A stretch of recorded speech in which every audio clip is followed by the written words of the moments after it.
We have reached the end of the 2025 MLB season. The Tigers are your AL Central champs. The Tigers won more games than anybody else in the major leagues. This was a very successful season for us. Welcome to another Out of the Park 24 Detroit Tigers long-term save sim episode. Yep, that's what we're calling it. Nailed it. Yes, so we last left off at the trade deadline where we were in kind of a dead heat for the AL Central, and then we just became the best team in baseball. And the Twins were within a game or two games over the final few days of the season. It was going to be pretty frustrating if we won 100 games, second best team in the league, and didn't get a bye. But the Twins get to suffer that instead. So expanded standings wise, you can see our run differential was plus 243. So our Pythagorean record was 106 and 56. 243. The next best in the AL is the Astros at 172. And then the Rays at 118. Nobody comes close in the NL either. Dodgers were the next best at 163. So we became the best team in baseball here by a pretty wide margin, by a lot of measures. Go to the info page to show you that too. So you can see August we went 21-7, September 17-9. And then just 600 ball in October, 3-2. The offense just caught fire, first or second in almost everything. Just ideal outcomes all around. Same thing with pitching. We ended up second in runs allowed, third in ERA. Fielding and zone rating were first. Let's jump into the team to show you what individual performances led us here. Riley Green led the team in WAR, 6.8 WAR. The absurd amount of patience I showed him paid off, I guess, after he, put up exactly 0.0 WAR over the first two seasons of this sim. Now he puts up 6.8. He's going to get MVP votes for sure. Jung-Hoo Lee, 5.9 WAR, 148 WRC plus. He had 32 doubles. Oh, Green, I think, led the team with 31 home runs, by the way. Lee, I think, will probably win Rookie of the Year. I think Green will get MVP votes. Lee, among and other Tigers, will get Rookie of the Year votes, but Lee, I think, will take it. You can see Justin Henry Malloy has this little injured icon next to him. He's out for 1 week. Because we have the bye, he might not miss time. We'll see. I think he'll probably miss. He could miss the first couple games of I guess it's the ALDS, but he put up 5.9 WAR. I'm sorry, he led the league. He led the team in home runs with 38, and he put up 5.9 WAR. Really good follow-up to his Rookie of the Year campaign last year. He led the league in runs scored with 106. Next, we've got Parker Meadows, who you may recall, our Gold Glove caliber center fielder, had a -3 or so zone rating. He turned it around to a positive 3.3 and had a great year at the plate too, with a 123 WRC plus. Is it a breakout campaign? Is it a career year? Is it both of those things? We'll find out. He's 25. Bo Bichette, who came over at the trade deadline, he put up 2 WAR and a 140 WRC plus in 57 games for us. Mason Auer, in a normal year, Auer would probably be a favorite for Rookie of the Year, but he's Jung-Hoo Lee is also a rookie. Auer put up 3.5 WAR, 125 WRC plus, playing across various positions. Kevin Made, he put up 2.6 WAR between us and the Cubs. We will take a 70 WRC plus as long as across 86 games he's putting up 11.7 zone rating. Future Gold Gloves if he continues to play that kind of defense. Dylan Dingler, a very nice 2.2 WAR and 88 WRC plus. We'll take that all day from Dylan Dingler. He's, I think kind of this was not a make or break year for him, but certainly a year where it was kind of his job to win or lose going into next season. I'd say he's done enough to be our starting catcher going into next season. Torque, it was a 105 WRC plus. He missed a lot of time this year. He missed 2 weeks here with the intercostal strain, and then at the end of the season, in August, he went out with a fractured hand, and he missed 5 to 6 weeks. And really, in that time, Mason Auer started playing first base every day and just didn't look back. Torque has been supplanted as our first baseman, even though he didn't have a terrible season. He's been fine, but 107, 105 WRC plus as your peak when you're, a first baseman who is on the team and in the lineup because of your bat, it's not really good enough. I mean, he's a major league player, but he's just been supplanted now. So we'll see what that looks like for him next season. Zach McKinstry, who made the All-Star team the last 2 years, had a really down year. So we'll see what that means for him going into next year. Mitch Haniger, deadline acquisition for our bench, had 82 plate appearances and put up a 138 WRC plus. He went yard 5 times. He doubled 5 times. That worked out, that acquisition. Kurt Casale, he was a leader. He was here for his defense. He put up exactly 0.0 WAR in 138 plate appearances. He did his job, I guess. Nick Castellanos, a 79 WRC plus, negative 0.7 WAR. But it looked much better for him after April and May. You can see April 13 WRC plus, May a 49, and then you can see June he was bonkers good. July he was down. August bonkers good. September down a bit, and October okayish. So if you go June and on, it's kind of a decent season for him. But certainly, he finished 4th in MVP voting last year. So not the type of season we were hoping for. He's got one more year, and I think we'll honestly probably have him back. But we'll get into all that thinking later. So now let's take a look at the pitchers. On the pitching side of things, Kevin Gausman not only led the team, but led the league in pitcher WAR. Led the league in games started. Here, let's go. It's probably easier to... they don't highlight it at the bottom here. Okay. Led the league in games started, WAR, FIP minus, and that's all for the league leaders. You can see for us, he made 15 starts, 2.3 WAR, 3.13 ERA, 2.88 FIP. I mean, he just pitched like a complete stud. You can see his strikeouts were way up. His strikeout to walk percentage was way up. His walks were actually up a bit, which is fine when you're striking out 11 guys per 9, and your strikeout to walk percentage is 22.3. So will he get some Cy Young votes? Yeah, I think probably. And he went 17-6, which the Cy Young voting this I think is tied to like some traditional stats as well, like win-loss record, ERA, etc. So Gausman does his thing. Chase Delander, 3.7 WAR, 4 WAR, a very successful season in his first year, full season in the big leagues, first full season as a starter. The former 3rd overall pick is just blossoming, I'd say. He'll be 24 later this month. Sandy Alcantara, he's out for a month with a sprained elbow. He sprayed it on October 1st. I wasn't resting my players because I was still in a dogfight with the Twins for that AL Central crown. Now, Alcantara, he didn't pitch as well as he did last year, according to peripherals. You can see the strikeouts were down, the walks were up a little bit, the homers were up a little bit. BABIP was way down, so his ERA was actually lower, but he put up 3.4 WAR, still a really solid season. He didn't have a great second half. Sprained elbow is concerning. Not necessarily as much for the future as just like for the team in the postseason, but that's the way it goes. Devin Williams, he came over. He pitched 22 innings. He had a 0.40 ERA, a 0.45 FIP, a 0.85 SIERA, a 39.0 strikeout to walk percentage. He struck out 15.3 guys per 9 across the 22 innings. He was good. So he's day-to-day, but it's a substantial impact or influence on throwing. He's got a tired arm. I guess he's just striking out too many dudes, got a little tired of it. But yeah, I mean, he was as good as you could possibly be, and there was no way I was thinking of extending him when I traded for him, but now if he brings that demand down several years, we'll see. He was just so good. And then we had Jalen Beeks. The 1-2 punch in the bullpen of Beeks and Williams is just wow. 3.1 more in 87 innings, a 1.95 ERA. FIP was really good too. Just an obscenely good season from Beeks. I think Beeks and Williams could finish 1-2 in reliever of the year award. Clayton Kershaw, excellent. 2.9 WAR, 3.7 ERA. Jackson Jobe, I think, will probably get some Rookie of the Year votes.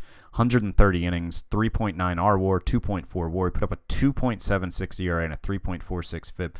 Zach Thompson, that was the guy we got in Baez deal, right? Oh, Baez, by the way, he ended up still having a really good season, at least last time I checked. Oh, he trailed off some, but 2.8 WAR and a 106 WRC plus is certainly decent.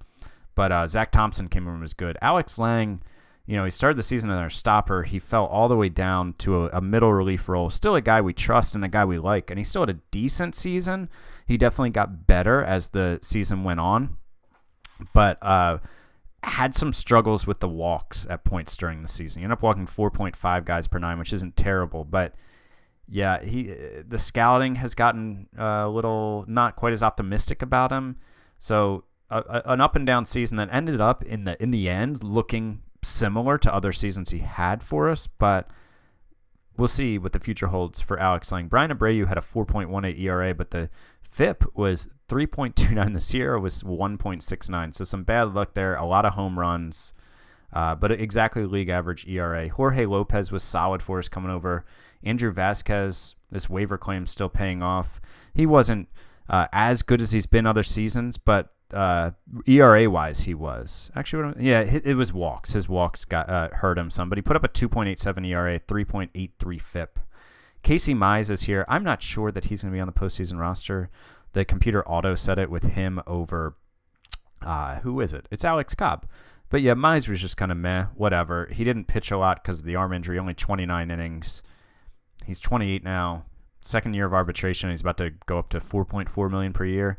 I don't know if that's happening for us moving forward. Let's see. Let's look at the 40-man to see other guys who contributed, like Alex Cobb. So Montes de Oca didn't pitch a ton. Where's my guy? I'm not sorted. I thought I was sorted by position. I was like, where are the rest of my pitchers? Got it. Okay. Graham Ashcroft, he was just good AAA depth, and he had a really good season. He never came up. Flores, of course, the former top 100 prospect who just didn't really do his thing in his second season with us, but he was solid in AAA with a 2.42 ERA. Brant Herter, another guy who pitched a lot of innings for us previous years, but just was awesome in AAA and didn't get a chance for us this year. De Jesus didn't do a lot. Manning and Mercado didn't do a lot. De Oca did not do a lot. Here's Alex Cobb. Solid season. He pitched 71 innings. He put up a 4.14 ERA. He was totally fine. Totally fine as a 37-year-old. And hitters, Rosario, Kreidler, you know the story. He got bumped when we got Made. Malgeri and Pellegrin didn't do a lot in the majors. Well, Malgeri didn't get up. Pellegrin didn't do anything when he did get up. So that's kind of where we're at heading into the postseason. You can see you saw the standings earlier, but here's the tree. You got the Yankees and Twins facing off, and then the Guardians and Rays. Us and the Astros had the bye. Then you got Cardinals, Mets, and Brewers, Pirates, Dodgers, and Phillies with the byes in the NL. So let's go ahead and see who we're going to match up with in the first round, see if we can get Malloy and or Williams back, and jump into the 2025 postseason where your Tigers, I think, have to be considered the favorites. It's time for the ALDS. We will face the Yankees. This is going to be a tough matchup. The Yankees beat the Twins in 2 games, and of course, I think reseeding, I should turn on reseeding because, of course, the Rays were division winner, so we weren't going to get them in our bracket, but now we're facing the Yankees, who are a tougher team than the Guardians for sure, better in the regular season. Where do we want to go here? We want to go there. So the Yankees were 93 and a nice 69. We did sweep them to end the season. Expanded standings-wise, they had a plus 101 run differential. They are missing... Anthony Volpe will miss the first week of the postseason with back spasms. Judge is on the IL, I guess. Oh, wait. Both these guys are going to miss the... They don't have them on their postseason roster. So they're both going to miss the first round. Way to go, computer. Yeah, see. Well, Volpe, I think, probably would be. But Judge should... I guess they maybe had him on the IL for, the regular season. When did they place him on the IL? The date of the injury was the 9th. Oh, so it was just last series. Okay. Well, that's a major... I almost feel like I should override that and just take him off the IL. Because, that's not realistic, right? He's going to be back in 2 days. He would be ready for game 2. So I think I might do the computer a solid here and put Judge in their lineup. But anyways, we'll get to that. Best hitters for this team this year: Matt Chapman, Brendan Rodgers, Giancarlo Stanton. Pitching side of things, they've still got Rodon and Cole. It looks like we'll probably face Cole in game 1. Christian Mania, who was a top prospect they got from the White Sox in a trade, and then Nestor Cortez. Bullpen: Will Klein, Drew Pomeranz, Scott Barlow, old friend. Barlow pitched for us all of that season? Yeah, 2024. So that's the Yankees. They were, third in runs scored, 6th in runs allowed. Their defense was really poor, but this is a really good team here. Their May 22-7 carried them. They did end the season a little cold, 12-15 in September, 1-4 in October. But that's the team we're going to face. On our side of things, Both Cobb and Mize will be on the roster because I forgot about Alcantara will not be on the postseason roster. And Williams is 2 days away. We've got one more day till the series starts, so he'll be 1 day away. Molloy is 4 days away, so he'll be 3 days away when it starts, and he should be back for Game 3. So we're going to be missing him, but hopefully we can survive the first 2 games without him. Let's go ahead and get into the postseason here. I think I'll look to see if I can get Judge on their playoff roster because that's just dumb, but we'll see what Commissioner Mode allows me to do. But anyways, let's get into the postseason here against the Yankees in the ALDS. All right, so it's Game 1. We're in the bottom of the 8th. We are down 3-0. Garrett Cole has been cruising, but now Kevin Made reached with a single, and Pacheco. I can't remember how Made got to second. But anyways, maybe he doubled. And Pacheco came out and reached on a pass ball on a swinging third strike. Made went to third. So now we've got first and third, nobody out. Bottom of the 8th, down 3-0. Dingler was due up. We're pinch hitting with Torque. Garrett Cole still in the game here at 87 pitches. And here comes a 1-2 pitch to Torque. Oh, ground ball up the middle. Gets it. Oh, he threw it away. Somebody messed up there. I don't know. Oh, it was a bad throw. Okay. It's a bad throw. Run comes in to score. Will Klein, the closer, is now on, but it's 3-1, and we've got runners on first and second. Mason Auer, the 1-0 pitch. Oh, that could be 2. Yeah, it's a double play. That's a killer. But we still got a man on third here. But that is a suboptimal outcome. Now, MVP candidate Riley Green comes to the plate here with a man on third, 2 down, the 3-2 pitch, and he walks. Okay. So now we've got Bo Bichette up with first and third, 2 down, the 1-0 pitch to Bichette. Oh, grounded softly to second. We're not going to do it. All right. So couldn't come through there other than to get 1 run, but a big missed opportunity. And we'll have to get our defensive lineup better here. And we ended up losing the game 5-1. Chapman added a 2-run homer off Abreu in the top of the 9th. So only 4 hits. Kevin Made had 2 of them. Castellanos had a double. Auer had a single. Yeah, I mean, Garrett Cole just outpitched Kevin Gausman. Not that Gausman was bad. He went 6 1/3, 8 hits, 3 runs, didn't walk any, struck out 6. Jalen Beeks threw 25 pitches, an inning, 2/3, and then Brian Abreu came in. It was an unearned run because Kevin Made made an error in the inning, and then Chapman made him pay and hit a 2-run homer later in the inning. So, yeah, that we're down 1-0 to the Yanks. We knew this was going to be a tough series, and, we're finding out why there with Garrett Cole.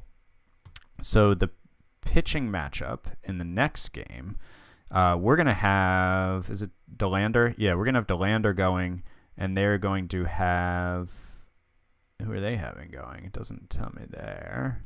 So for the Yankees, we're going to face Christian Mena. So he made 34 starts, and he was fine. He was fine. Number 31 prospect in baseball, bright future. But his time is not now. The Tigers need a bounce-back win. Hopefully we can get it. Molloy will not be back for this game, but should be back for Game 3 in New York. But let's get after it here and try to get a win. A bounce-back win from the Tigers. No in-game action on this one because it was really free from drama. We were up 5-0 after 3. Then they did make it interesting with 2 runs in the 6th to make it 5-2. But then we answered back with 3 in the 7th. We won 8-2. Nick Castellanos hit a solo homer in the 3rd. Pacheco, Made, and Lee all had doubles. Lee also had a triple in a 3-for-5 game. Pacheco drove in 3. Made went 2 for 3 to continue a hot start to the postseason. And Chase Delander went 5 2/3 in the first postseason start of his career. He gave up 4 hits, 3 of which were in the first inning. The first inning, he gave up 3 hits and struck out 3 and did not give up a run. He struck out 10, gave up a run, walked 1. Lopez and Lang, so we didn't use our big arms in the back end of our bullpen. No Williams, no Beeks, so they'll be 100% fresh going to New York, where we're now tied in the series 1-1. We'll get, corner painter. Look at Dolander with his 10 strikeout game. We'll get Justin Henry Molloy back, and we'll be looking to take this party to Yankee Stadium to hopefully take down Carlos Rodon, the lefty. We'll see what kind of matchups we end up doing. We, as you know, we have a lefty heavy lineup, but we'll go into Yankee Stadium, adding Malloy back. We'll have Clayton Kershaw on the mound for us. Looking forward to the Kershaw versus Rodon matchup here in October of 2025 in Game 3 of the ALDS. Okay, we're in Game 3 here in the bottom of the 7th inning. The view I have it in, you can't see who's pitching. It's Devin Williams. Oh, you can see it here, I guess. So we're up 2-0. It was 0-0 going in the top of the 7th. Castellanos hit a 2-run double in the top of the 7th. And here in the bottom of the 7th, I brought in Jalen Beeks, who only retired, he's one of the best relievers in baseball. He only retired one guy, and they've loaded the bases thanks to a walk, a single, and a hit by pitch. So I brought in Devin Williams here in the 7th. He's not going to be able to finish this game. He's only a 25 stamina guy. But to try to put out this fire, my manager has brought the infield in. I think I'm fine with that situation. Yeah, I think I'm okay with that. I'm going to let him do his thing. I'm just doing the substitutions part of the time here. So here we go. Williams, first pitch, swinging here from Haskin. Ooh, base hit to right. And they have tied the game up off two of the best relievers in baseball, not able to hold the lead here. Yikes. So now here's Spencer Jones, who pinch hitting. He's a lefty. This is a 2-2 pitch from Williams. There's a strikeout that we needed. Now we got 2 down. Aaron Judge is up. 3-2 pitch. Strikes him out. All right, so Williams stops the bleeding after we allow 2 runs in. He'll stay in the game here. Here's Kevin Made to lead off the top of the 8th. Will Klein on for the Yankees, their closer. Down on strikes looking. Dylan Dingler, 2-2 pitch. He's also down on strikes looking. Mason Hour, the 1-2 pitch. And he's down on strikes swinging. Let's turn the volume down a little here. All right, so we'll leave Williams on. Figure he's probably not pitching in tomorrow's game unless I take him out now, but I want to get as many outs out of him as I can. Try to win this game. First pitch to Stanton. That's easy peasy. That was Stanton, right? Yeah. Now here's Eric Hosmer up. 3-2 pitch from Williams. Oh, that's gone. Man. So Hosmer in the bottom of the 8th with a big solo homer. And, a couple of the best relievers in baseball not getting the job done here in Game 3 for us. Now here's Brendan Rodgers, an 0-2 pitch. I could have gone lefty on lefty against Hosmer. In hindsight, obviously, that would be the move. But he's, they don't have a lot of lefties here in the lineup. So I'd be bringing in a lefty then who would have to stay in the game for righties. And I've got, the best reliever in baseball in. So I was comfortable with this decision. And I still am. Here's Kevin Newman. 3-2 pitch to him. Oh, and he walked him.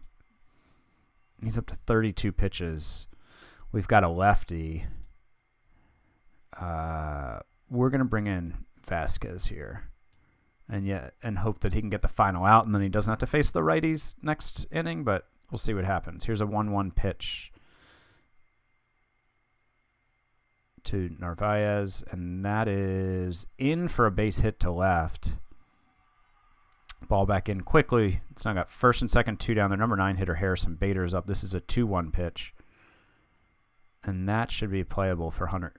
Yeah, for Green. Hunter Green. Riley Green out there. All right, so we go to the 9th.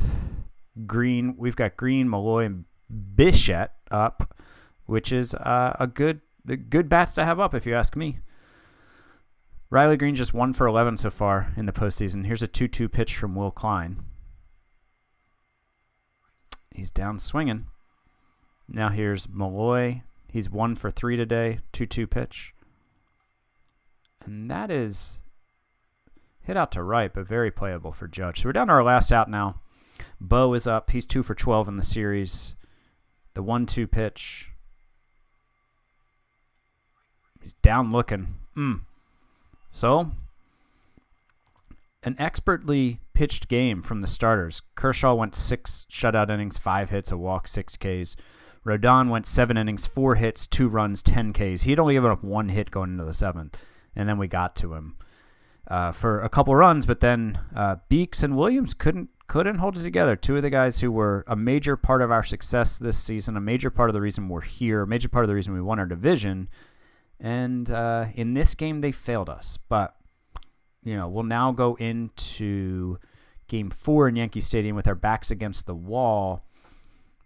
Like I said, this was going to be a tough series all along, and hopefully we can win one here in Yankee to send it back to Comerica for the 5th and final game of the series. We'll see. Well, we're in Game 4 here, top of the 9th, and the wheels have come off here for the Tigers in New York. We're down 10-2, down to our final 3 outs. We were winning this game 2-0 in the 7th, and then, going into the 6th, and then everything went wrong. I think I maybe, in hindsight, left Jackson Jobe in a little too long. He gave up a 2-out, 2-run homer to Stanton. He gave up his 4th and 5th hits in the 6th inning of the game. He was cruising 79 pitches, so I feel okay leaving him in there to face Stanton. It was a man on first. Wasn't that threatening of a situation. It's Giancarlo Stanton. He's going to hit home runs off people. The next inning is when it really went wrong. So Lopez came in and finished the 6th for us, and then to start the 7th, he gave up 2 straight hits. So then I turned to Devin Williams, and Devin Williams gave up a 3-run homer to Harrison Bader, his first batter, with 2 men on. Harrison Bader, number 9 hitter, decent enough player, but a below-average hitter who hit 12 home runs in 443 plate appearances, and the best. We needed more from the best reliever in baseball. He then proceeded to give up. That was his first hitter, so he had to face 2 more hitters. He then gave up a single to the next hitter, and then Chapman went yard off Williams on the next play. So Williams came in. He gave up the 3-run homer, a single, a 2-run homer. Game was pretty much out of reach at that point. Abreu came in. He gave up a solo homer to Judge.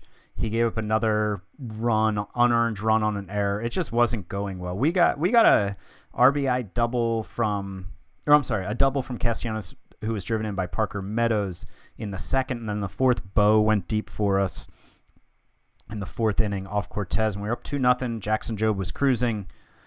Ran into a little bit of problems, but for the second time this series, our bullpen, which was such a strong point, has failed us. I don't think it's a matter of we need to go out and get a new bullpen. I think it's just sometimes your really good players have bad games in big moments, and that's okay. There might not be more to it than that, but maybe there is.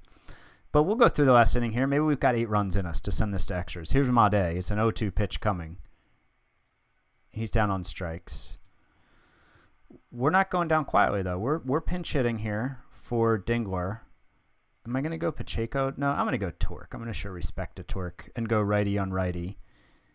Don't want to disrespect a first baseman like I did Bob Maldonado in my Out of the Park 21 sim. So here's the 3-2 to Torque. And that is hit into center, but very playable for the hero of the day, Harrison Bader. And now we're down to our last out. Mason Hour, and it's a 1-2 pitch coming. And that is lifted into left. It drops in. We're still alive. We're still alive here. Now here's Riley Green, who's been just 1 for 15 in this series. 2-1 pitch. And that is lifted to the left side of the infield. That's going to do it. The Yankees have defeated the Tigers 3-1 in the ALDS. Eric Hosmer gets series MVP. What did Eric Hosmer do? Well, he hit .565 and a 1043 slug. Had a home run. Only 1 RBI on a home run. So, good for him. I meant to go to that box score. But, yeah, as you can see here, like we looked at, Williams failed us 2 games in a row. Just not good enough from him in this series, which is disappointing because he was just on a historically good run for us. And I guess you could say regression was due to come for anybody that puts up a .40 ERA across 23 games. And regression came for him at the exact wrong time against the Yankees. So, bummer that's the way the 2025 season will end for us. And while it is a bummer, I'll say that this was a successful season, I think. If you told me at the beginning of the sim, like, hey, 3 seasons in, you're going to lead the majors in wins, you're going to make the postseason, I'd say, cool, I'll take it. Let's see what happens in the postseason. And we saw what happened. We didn't get the job done. But I think we have a good foundation here to build around. I think we have a good core. And I'm enjoying this team right now. I think it normally takes 2 to 3 seasons for me to feel into the sim where it's like my players that I'm invested in and not just the previous regime. So we're invested here. We're going to go into the offseason with needing to improve this team to get us over the hump next year, maybe come back and win 100 games again. So in the next episode, we'll review how the rest of the MLB postseason went. We'll get into the offseason planning. We'll go through the offseason, but thank you for watching, and thank you for supporting your 2025 Tigers. I hope that this was not too big of a disappointment here that we didn't get the job done in the postseason, but a good season overall, I say. Thanks for watching. Talk to you guys next time.